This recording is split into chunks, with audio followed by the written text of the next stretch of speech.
जय हिंद। आप सभी का फिर से स्वागत है फोर क्रिएटिव स्टडीज़ के एक नए एपिसोड में। आज के इस एपिसोड में हम लोग देखने वाले हैं BHDE 142 के लिए प्रीवियस के क्वेश्चन और इम्पोर्टेंट क्वेश्चंस जो आने वाले एग्जाम के दृष्टिकोण से काफ़ी ज़्यादा महत्वपूर्ण होना है।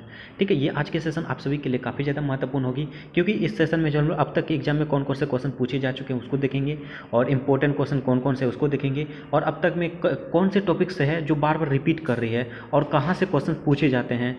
इन तमाम चीज़ों को हम लोग आज के सेशन में जानेंगे, तो आप सभी ध्यानपूर्वक और लास्ट तक जरूर देखिए। ठीक है, तो चलिए, मैंने एग्जाम्पल के तौर पर मैंने दिसंबर 2022 जो अभी रिसेंटली एग्जाम हुई थी उसके क्वेश्चन पेपर को लाने का प्रयास किया है। इसके माध्यम से मैं बताऊंगा कि किस टाइप से क्वेश्चन पूछे जाते हैं, और भी इसके एक और सेशन का है उसके भी क्वेश्चन पेपर दिखाऊंगा, ताकि आप सभी जो है ना समझ पाओ कि किस तरह से क्वेश्चन पूछे जाते हैं। ठीक है, देखिए, ये इस सब्जेक्ट का नाम है राष्ट्रीय काव्य कथा। ठीक है, राष्ट्रीय काव्य कथा ये हिंदी ऑनर्स पेपर के लिए है। ठीक है, तो हिंदी वालों के लिए है, ये सब्जेक्ट हिंदी ही है, हिंदी मीडियम, हिंदी सब्जेक्ट ही हिंदी है, तो हिंदी में ही एग्जाम होगा। ये 100 मार्क्स का क्वेश्चन पूछे जाएंगे, 3 घंटे का समय दिया जाएगा। और नोट में क्या कहता है कि नहीं, 5 प्रश्न के उत्तर देने हैं। प्रथम प्रश्न अनिवार्य है। ये हिंदी सब्जेक्ट में क्या कहता है, प्रथम प्रश्न जो है आपका जैसे गद्यांश टाइप का दिया जाता है, उसको जो है ना आपको बनाना जरूर है। ठीक है, उसी प्रकार आप एग्जाम हॉल में जो है ना जैसे ही क्वेश्चन पेपर मिले तो आप नोट जरूर पढ़िए। नोट में जो भी दिया रहेगा इंपॉर्टेंट रहेगा। ठीक है, जैसे पहला में देखिए क्या कहा जाता है, देखिए गद्यांश। एक गद्यांश के बारे में तो कोई लिमिट नहीं है कि कौन सा पूछ देगा, लेकिन आप कौन से कहाँ से पढ़नी है उसको मैं बता सकता हूँ। जैसे कि अब तक के जितने भी एग्जाम हैं उसके गद्यांश को पढ़ लीजिए, उसमें आपको हो सकता है कि रिपीट कर दे। और इसके साथ साथ आप क्या करना है, जैसे स्टार्टिंग में आपका बुक जो है ना स्टार्टिंग में देख लो, यूनिट 1 में अगर गद्यांश दिए हुए हैं तो उसको देख लीजिए।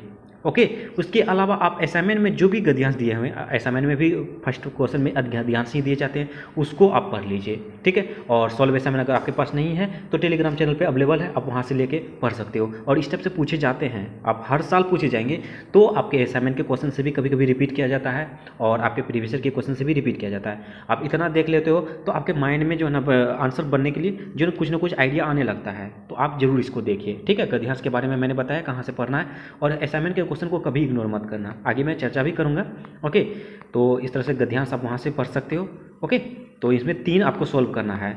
और उसी प्रकार देखिए नेक्स्ट क्वेश्चन में क्या कहा जाता है, क्वेश्चन नंबर 2 में जैसे कहा जाता है, भारतीय स्वाधीनता आंदोलन की पृष्ठभूमि पर प्रकाश डालते हुए उसके व्यापक परिप्रेक्ष्य को रेखांकित कीजिए। देखिए, ये सब क्वेश्चन जो है ना आपके रिपीट करते हैं। आपको मैं और सेशन के दिखाऊंगा, इससे आप समझ सकते हो। पहले ये तो फर्स्ट पेज है फर्स्ट सेशन का, इसीलिए आपको मैं दिखा नहीं पा रहा हूँ, अगला PDF में मैं दिखाऊंगा। ठीक है, तो ये देखिए भारतीय स्वाधीनता आंदोलन क्या था, इसकी पृष्ठभूमि पर देख लीजिएगा। ठीक है, और उसके बाद नव जागरण की अवधारणा को स्पष्ट कीजिए। ये भी क्वेश्चन इंपॉर्टेंट है, आपको मैंने बताया। ये प्रीवियस के क्वेश्चन और असाइनमेंट के क्वेश्चन अगर आप देख लेते हो ना, आपके मन में आइडिया मतलब बन जाते हैं किस तरह से आंसर लिखेंगे, किस तरह से क्वेश्चन पूछे जाते हैं, ये सब इंपॉर्टेंट है।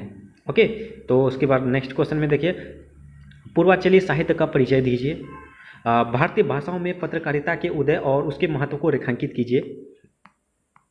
मैथिली शरण गुप्त के काव्य में अभिव्यक्त समाज सुधार के स्वरों की चर्चा कीजिए।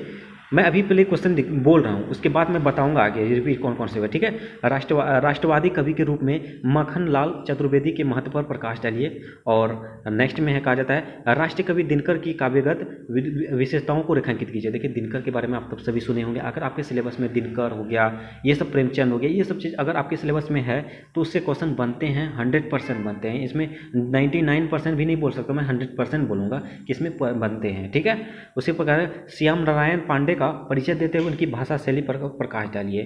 ठीक है, उसी प्रकार यानी कि टोटल इसमें 9 सवाल पूछे जाते हैं। 9 में से किन्हीं 5 के उत्तर देने हैं। 5 में से जो है ना आपका फर्स्ट क्वेश्चन जो है गद्यांश वाला, उसको तो सॉल्व करना ही अनिवार्य है, और बाकी 2 से 9 नंबर तक में जितने भी सवाल हैं 8 में से 4 आपको सॉल्व करने हैं। अभी मैंने सिर्फ क्वेश्चन बताया, अब हम लोग देखते हैं नेक्स्ट सेशन में जो क्वेश्चन पूछे गए तो उसको देखते हैं, उसके बाद आप समझ पाओगे क्या क्वेश्चन पूछे जाते हैं। देखिए, ये उससे पहले वाले सेशन के एग्जाम के क्वेश्चन पेपर है जून 2022 का। राष्ट्रीय काव्य धारा सेम प्रोसेस वही है, 100 मार्क्स की एग्जाम होगी और 5 प्रश्न के उत्तर देने। प्रथम प्रश्न अनिवार्य है, और प्रथम प्रश्न के बारे में जैसे बताया मैंने, गद्यांश दिए रहेंगे और 5 गद्यांश देंगे, 5 में से किन्हीं 3 के उत्तर देने हैं, और एक एक करके 12 अंकों के होंगे। ये अनिवार्य रूप से आपको बनाना है। ठीक है, तो ये आप गद्यांश यहाँ से कवर कर लो, और प्रीवियस के और ये सब PDF आपको टेलीग्राम चैनल पे मिल जाएगा। उसके बाद असाइनमेंट के क्वेश्चन को जरूर पढ़ें। ठीक है, जरूर से जरूर पढ़ें, आप इग्नोर मत करना। ओके, तो उसके बाद ऐसे में हम लोग देखते हैं अगला, पहले क्वेश्चन को देख लेते हैं। देखिए, आधुनिक युग के राजनीतिक, सांस्कृतिक और साहित्यिक संदर्भों पर प्रकाश डालिए, और राष्ट्रीय स्वाधीनता आंदोलन के विकास को रेखांकित कीजिए। देखिए, क्वेश्चन नंबर 3 जो है, इससे पहले आपको मिला था या नहीं मिला था, दिसंबर 2022 में मिला कि या नहीं मिला। राष्ट्रीय स्वाधीनता आंदोलन आपको मैंने बताया था शुरुआत में ही, आपको रिपीट किए जाते हैं। आप असाइनमेंट के क्वेश्चन को इग्नोर मत करना, प्रीवियस के क्वेश्चन को इग्नोर मत करना। हिंदी सब्जेक्ट में यही करता है, हिंदी सब्जेक्ट में कुछ ज़्यादा होता नहीं है ना, तो उसी को रिपीट करता है, थोड़ा सा कुछ ना कुछ थोड़ा कुछ बदल देता है, ज़्यादा कुछ नहीं बदलता है। तो आप यदि इसको भी कवर कर लेते हो तो आप अपने माइंड में अपने मन से लिख सकते हो। पूरा ज़रूरत नहीं है कि इसका पूरा का पूरा बुक पढ़ें, आप थोड़ा सा भी पढ़ेगा ना तो उससे भी बना के लिख सकते हो।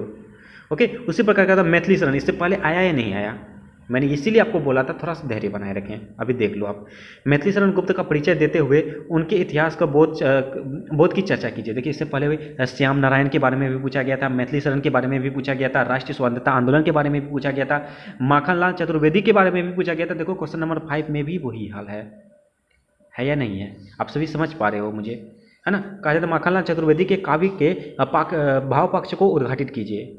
उसके बाद एक कवि के रूप में सुभद्रा कुमारी चौहान के महत्व को रेखांकित कीजिए। ये भी सुभद्रा कुमारी चौहान ये भी बहुत ज़्यादा महत्वपूर्ण है और काफ़ी ज़्यादा प्रसिद्ध भी है। तो इससे रिलेट करके क्वेश्चन बन रहे हैं, है ना। एक सेशन छोड़ दिया, जून में पूछा गया, हो सकता है आपके सेशन में पूछ दे, एक सेशन छोड़ दिया है, आप ध्यान रखना, ठीक है। उसी प्रकार बाल कृष्ण शर्मा नवीन की राष्ट्रीय चेतना पर प्रकाश डालिए, ये भी छोड़ दिया है, इसको भी देख सकते हैं आप, ठीक है। और उसके बाद रामधारी सिंह दिनकर, ये सब तो आपको मतलब बिना बोले हुए सबको कवर करना है। रामधारी सिंह दिनकर हुआ, सुभद्रा कुमारी चौहान हो गया, प्रेमचंद हो गया, ये सब तो हिंदी के महारथी हैं यार, इसको इग्नोर कभी मत करना, ठीक है। कहा जाता है रामधारी सिंह दिनकर के काव्य में अभिव्यक्त सामाजिक और सांस्कृतिक चेतना को स्पष्ट कीजिए। और नेक्स्ट और लास्ट कहता है राष्ट्रीय चेतना के संदर्भ में जौहर काव्य का मूल्यांकन कीजिए, ठीक है। ये सब क्वेश्चन आप रिपीट कर सकते हैं, इसको आप पूछे जा सकते हैं दोबारा से।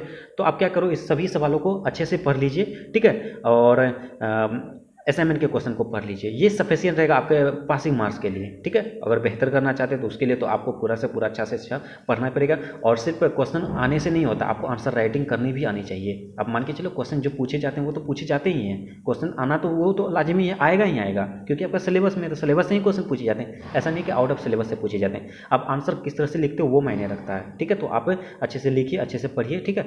तो बस आज के सेशन में इतना ही रहने दे दूँगा और उम्मीद करता हूँ आप सभी मेरी बातों को समझ चुके होंगे, क्या क्या पढ़ना है, कैसे कैसे पूछे जाते हैं। ओके, तो आप सभी इतना जरूर कीजिए। और एक निवेदन है, जो भी चैनल में पहली बार आए हैं और चैनल को सब्सक्राइब नहीं किए हैं तो प्लीज़ चैनल को सब्सक्राइब जरूर कर लीजिए और बेल आइकन को जरूर हिट कीजिए। सेशन अच्छा लगे तो लाइक जरूर कीजिए, कमेंट के माध्यम से जो भी डाउट हो डाउट पूछिए और अपने दोस्तों को भी ज़्यादा से ज़्यादा शेयर कीजिए। चलिए मिलते हैं नेक्स्ट सेशन में, तब तक के लिए थैंक यू, जय हिंद।